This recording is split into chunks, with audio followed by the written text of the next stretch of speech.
Elizabeth at A Literary Princess. If you are new here, welcome. I have a PhD in English literature with a focus on Victorian women novelists, and as you might expect, I love to read. Today I have a currently reading video and a mini book haul for you. So, I am reading 3 books and I bought 3 books. So let's jump in.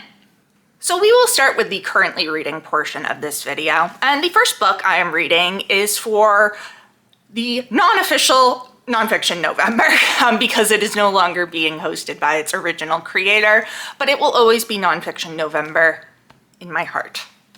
And that is Romantic Outlaws, The Extraordinary Lives of Mary Wollstonecraft and Her Daughter Mary Shelley by Charlotte Gordon.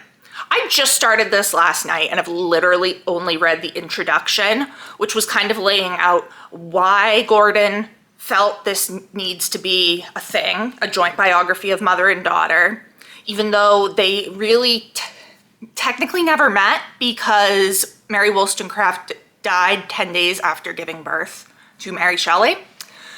But even so, Wollstonecraft had a huge influence on Shelley's life, hence why Gordon wanted to write this biography. And the chapters are going to kind of, what is the word I'm looking for? Alternate. I hate when that happens. You can't think of the word. Awful. Anyway, these chapters alternate between Wollstonecraft and Shelley. So like I said, I'm only just at the very beginning, but I am so excited to read this. It is very large, but I'm hoping that that it'll go quickly. I don't know, but we'll see. Next up is one that I have been reading for quite a while and that has made its appearance in several of these videos. That is The Unabridged Journals of Sylvia Plath, edited by Karen V. Kukul. Yeah, I haven't made a huge amount of progress on this since I last talked about it, but I have made progress. And actually, I was reading it this morning, and the journal entry I read this morning was really beautiful, and I kind of just wanted to share it to give you a sense of Plath's writing in this journal for personal use, like never meant to be published. This is from Friday afternoon, March 14th of, I don't know what year. I think we're in 1958 at the moment. Outside, the grinding and sloshing of cars in soggy winter weather. Trees, houses, cars are white-sided, snow-sided. As if to mock my final days before spring vacation, snow kept falling thick and wet, whitening the air, climbing shin-deep. Trudge body. Deep sleep last night and queer nightmares. Fragmented rememberings at breakfast of Newton Arvin, withered, mysterious, villainous. Shrunken heads to piece together clues to deceptions. Heads lollipop size, withered, painted ruddy over the shrunk corruption of approaching death. Dark elevations of floors and stairs in unlit libraries. Pursuit. Guilt. Cars on the familiar home turnpike, vegetables thrown in anger and vengeance, rhubarb stalks and blunt-worded brown potatoes, vengeance on a competing country vegetable stand sapping their custom away. A vivified awakening after 10 hours of sleep in the queer, dark, and white empty campus at 9. Not a soul, not a car, a nightmare sequence preparing, the class building unlit. Like, you can just tell she's a poet from the way she puts words together. And I really am enjoying reading these, even though it's taking me forever. But I'm hoping to finish this month. And then the last book that I am currently reading, I again just started yesterday, and it is for my 18th century novel project. And this is The Italian by Anne Radcliffe. So once again, I have only read the introduction, which was by somebody. E.J. Cleary, who I'm not familiar with. So Cleary just kind of brings us through some major themes and concepts that influence this and make an appearance. So attitudes about Italy, attitudes toward Roman Catholicism, the French Revolution. They also talk about the fantasy of the Inquisition, which is interesting.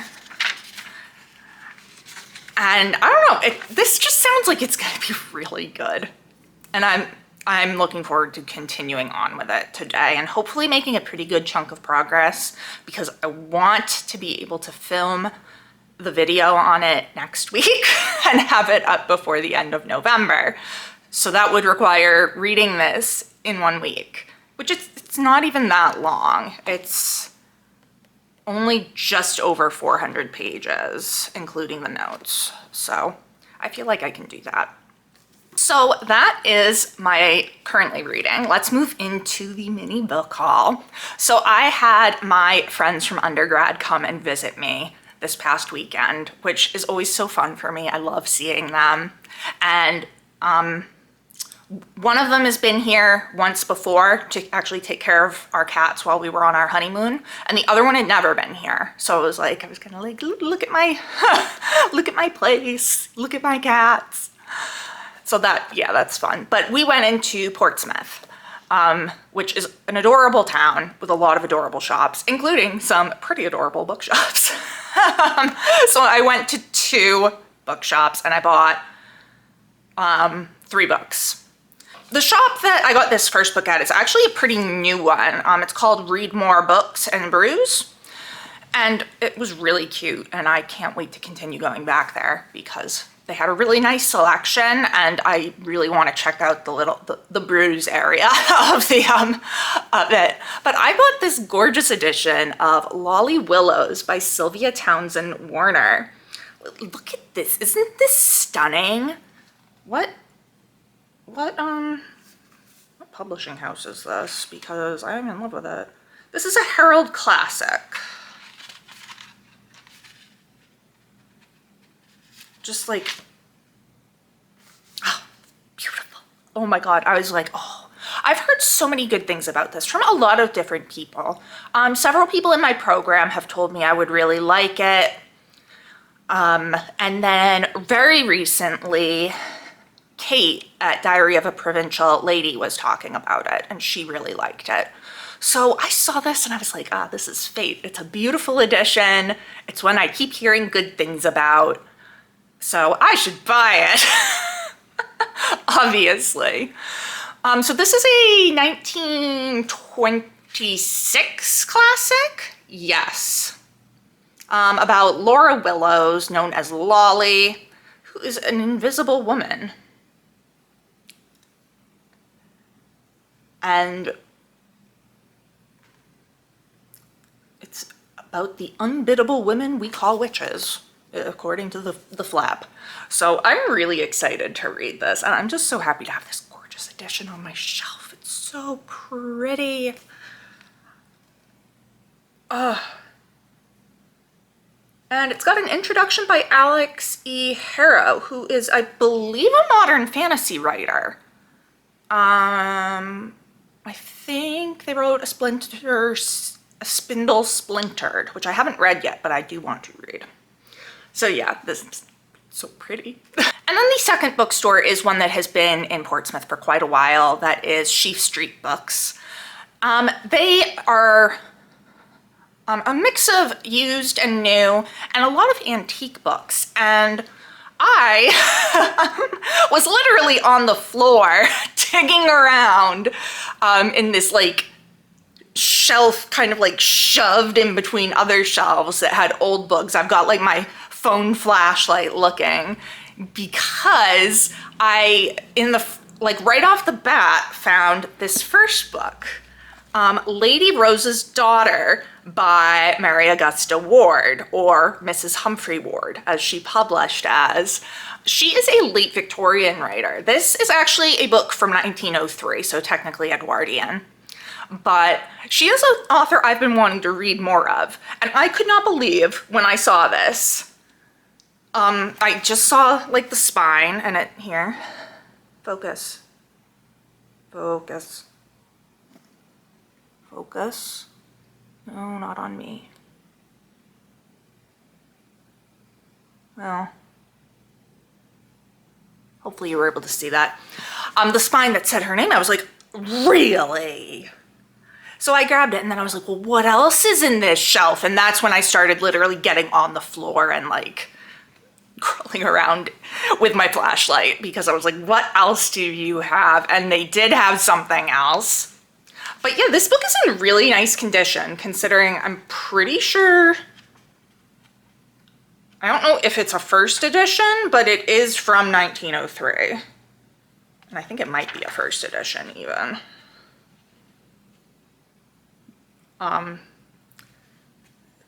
So yeah, I mean, look at this. This is illustrated. Whoop. Trying to be very careful with it because even though it's in good condition, it's like, it's still delicate. You know, this is over 100 years old. So yeah, I'm really excited to check this out. I've never heard of the book before, but the second book is extremely delicate and I won't be able to read it from this edition, but I still wanted it because you do not find books by this author out in the wild very often. And who is that author, you ask? Focus.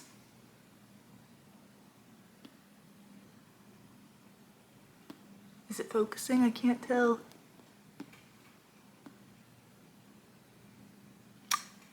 So this is The Caged Lion by Charlotte Mary Young. And this edition is from 1878. It actually has like an inscription in the front, but I can't really read it because the handwriting is not very good, but the inscription is from 1878 as well. And yeah, this is apparently a historical fiction novel. It's not one I have ever heard of at all, but I was like, oh my God, a Charlotte Mary Young book out in the wild? I needed it. And it was only $6 because it actually is, I mean, you can tell it's pretty fragile and it was actually damaged right up here. The bookstore owner actually fixed it for me with some glue and rubber bands. And he said to keep that on for at least 24 hours, which it has been more than 24 hours, but I think I'm just gonna keep the rubber bands on it for the most part because, I don't know, I'm like afraid it'll fall apart. But isn't it so pretty? And like, so I'm excited, to read this book that I've never heard of, even though I won't be reading it from this copy. I'll probably find one on Kindle for free because this is just too delicate. But I'm like, oh, this is so cool. So that is what I am currently reading and what I just recently purchased. Let me know down in the comments. Have you read any of these? What did you think? What are you currently reading? What are the books you've most recently acquired? If you enjoyed this video, please don't forget to give it a thumbs up and subscribe to see more of my bookish content. It has been great chatting with you. I will see you soon. Bye.